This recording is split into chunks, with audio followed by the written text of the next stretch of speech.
Hello everyone. I'm a Chinese overseas student, so I have access to both the information inside and outside of the Great Firewall. If you know what the Great Firewall is, I have been keeping track of the Wuhan coronavirus outbreak since day one. I decided to speak out because I can't keep silent anymore. The drama which is going on in China during this special period is beyond my capacity and everyone else's. I feel for people in Wuhan who's desperately seeking for help. I want to share with the West what is actually going on. It's much more than what the West media can cover. I want you to see what I see and feel what I feel. First, I'm going to show you a timeline of coronavirus. The information was organized by anonymous Chinese whose nickname is Program Think. I translated most of the information to English. So the first case happened on December the 8th. That's when the first patient went to hospital with suspicious symptoms, and later 27 more. But at this point, no one knows what was actually going on there. No one knows what the disease is. It was not until December the 27th, Wuhan Tongji Hospital confirmed that this is a virus similar to SARS. They reported the case to the government immediately. The doctors were warning their colleagues and families in smaller circles, but they were told to keep their mouths shut in public. On December the 30th, Wuhan government issued a document about this new virus to local hospitals. That's not the public, but only to hospitals who were treating the patients.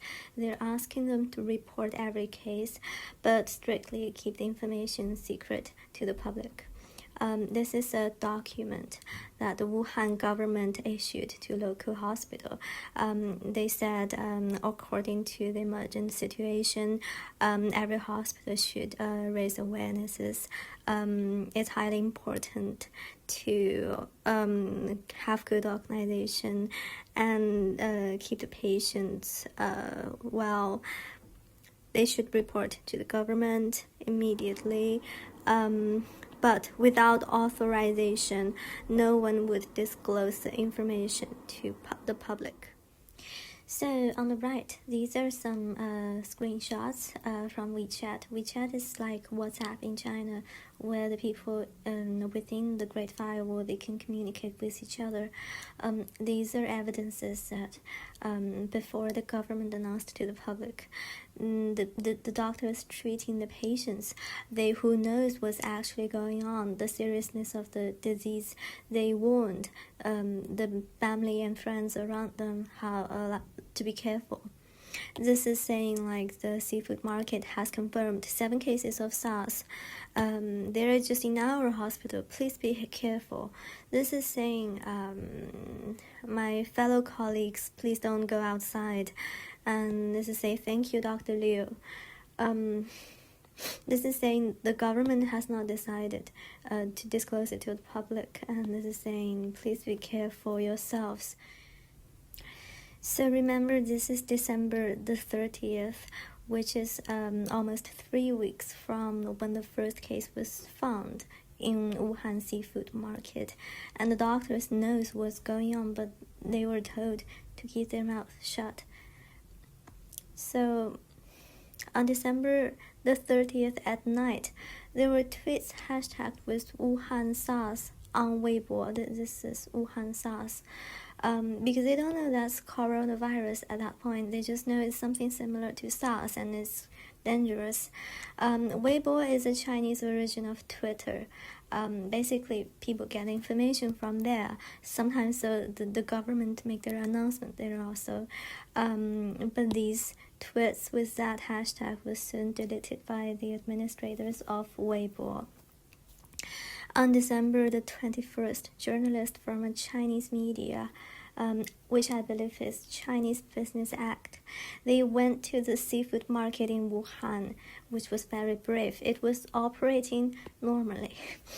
Okay, let me show you a picture of how that seafood market looked like. It's like this. Now it's completely shut down. I believe it was shut down on the end of 2019. So finally, there is some announcement from the government. The Wuhan government on December the 31st in the afternoon, they announced the coronavirus cases to the public on Weibo with the hashtag "The virus was not confirmed to be SARS." It was obviously not trying to tell the public what's going on. It was trying to settle the panic because obviously they are a group of people who knows what's actually going on, and rumors are spreading in one way or another. Because the number of people who is infected keeps rising. So this hashtag, "the virus is not confirmed to be SARS," was obviously something they were trying to explain to the public so that they won't panic. At this point, the public discussion of the virus is strictly monitored. By 1st January, 8 people were charged with spreading the rumors, which was a common charge by the Chinese government. So these Weibo accounts posting about the virus were deleted and people were blocked. These accounts just about disappeared. On January the 2nd,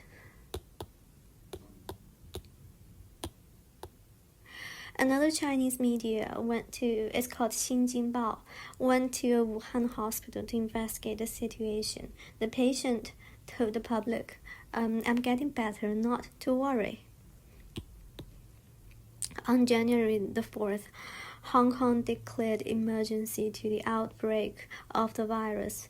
Note that at this point, there is no coronavirus cases found in Hong Kong yet, but they declared emergency to the ongoing thing. I believe this says enough about how the Wuhan government covers the whole thing up, because Hong Kong knows what's going on, but people in Wuhan, they don't know, because the virus is invisible and they're not told how serious the situation is. So Hong Kong government was taking measures to stop the virus from getting to HK. On January the 5th, Wuhan government finally announced that there were 59 cases of coronavirus, but they were saying no evidence was found that the virus is contagious, and no doctor or nurses was infected. On January the 6th until January the 19th, that's almost 2 weeks. This is almost 6 weeks from when the first case was found in Wuhan. Cases throughout the country were breaking out, and in Thailand and Japan. But Wuhan government was keeping silent in all these period from January 6th to January 19th about the true number of people who was infected by the disease and the potential risk for the citizens. So this is where the turning point is. January the 20th, 6 weeks after the first case, a scientist named Zhong Nanshan went to Wuhan, probably under Beijing's request, to investigate on the situation. He went back to Beijing on the same day and then was interviewed by the state media, warning that the virus is highly contagious. Remember that beforehand, the Wuhan government was saying that it's not contagious from individual to individual.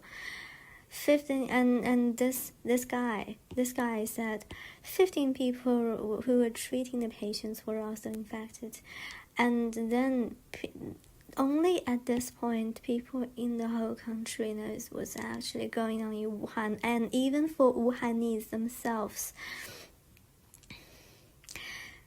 But it was too late, because it's been how long it's been, from December the 8th to January the 20th. This is the best period that this kind of contagious disease could be controlled under effective measures, but they have missed that